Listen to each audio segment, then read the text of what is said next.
Hey everyone, welcome to Barrel Racing South Africa, where we run fast, turn tighter, and hopefully pray that our horse remembers the pattern. This is Barrel Racing South Africa. This is our first episode, and if you're new here, which I guess you are because it's our first episode, remember to like, subscribe, share, and ring that notification bell so you don't miss out on any of our new episodes. Let's get into it. It's a wild flash up in the saddle. We're ready, hold tight.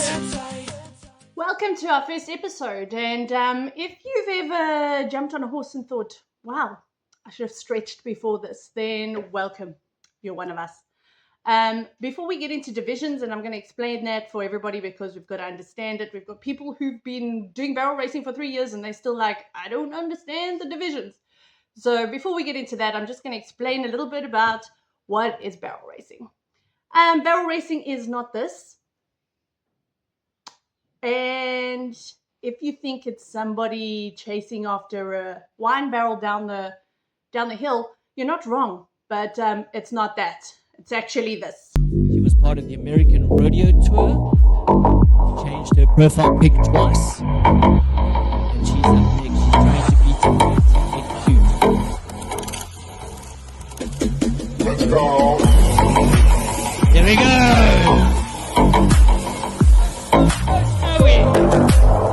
Yes, very nice turn. She's going evil. She's then going. That was a very good second barrel. Okay, get out the saddle. Here we go. Slowly drive.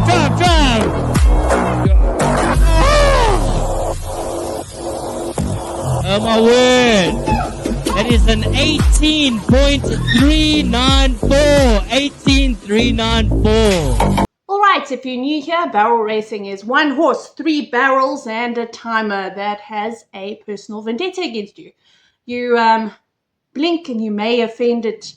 So barrel racing is a cloverleaf pattern run around 3 steel drums or 3 plastic drums, depending on where you get your drums. So you will run that pattern in that cloverleaf,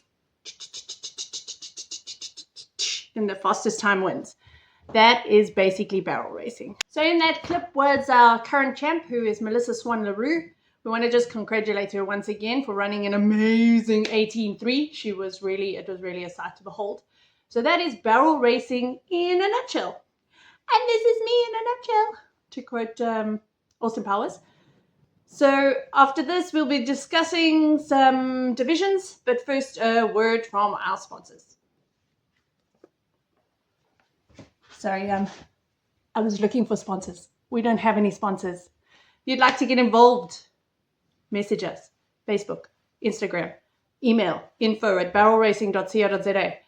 Anybody, if you're part of like agriculture, maybe part of, being here. If you're part of any tack type stuff, tack is horse apparel, human apparel. We'd like to do a shout out for you. We'd like to do some advertising. We'd like to get involved. We'd like a sponsor. That'd be great. So if you want to get involved, drop us a comment. Give us a like, give us a share, give us a ring that notification bell. Any of that, and we will put you on our channel. Divisions. Let's get into it. Understanding it and trying to just work around it.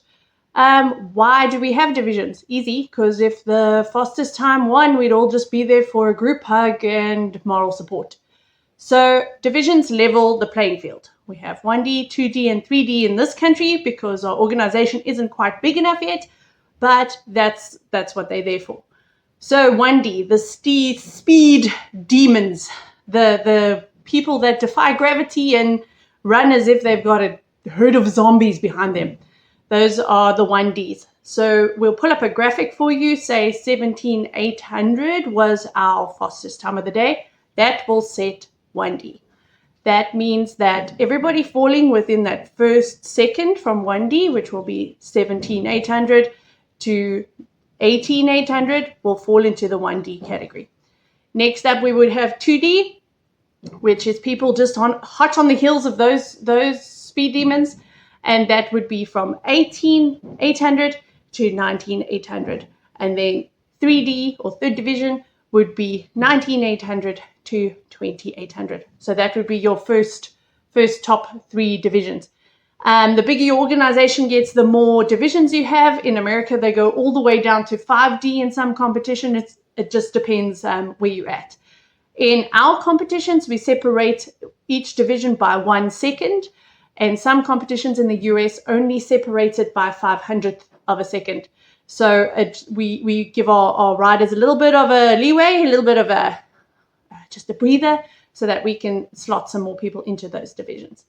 What happens next is we actually get a performance gap. So sometimes you would have seen that. A lot of parents would have seen it at our events, where there is somebody running a 17,800 and then little Susie or whomever is right at the bottom and they've got a 25. So they fall out of that division, which means they may have come second or they may have come third, but they've got such a gap between that 17,800 that becomes a performance gap. So that is a wrap on divisions and our first episode for Barrel Racing South Africa. Please like, subscribe, share, ring that notification bell so you don't miss out on any new episodes. We are on Facebook, we are on TikTok, we are on Instagram. Follow us, like our things. We are going to be doing training techniques on this episode, on this channel. We are going to be doing interviews. We are going to be doing barrel tour updates. We did barrel tour for 2025. We'll be doing a barrel tour again in South Dakota at Webb Ranches with Bogey and Tara Webb. We will be giving you updates on that. You can drop us a comment if you want any more information. You can, like we said, follow us on Instagram and Facebook. Drop us a DM if you need any other information. And we do have our website, which is www.barrelracing.co.za. Get in contact if you want any other information, and we'll see you in the next episode.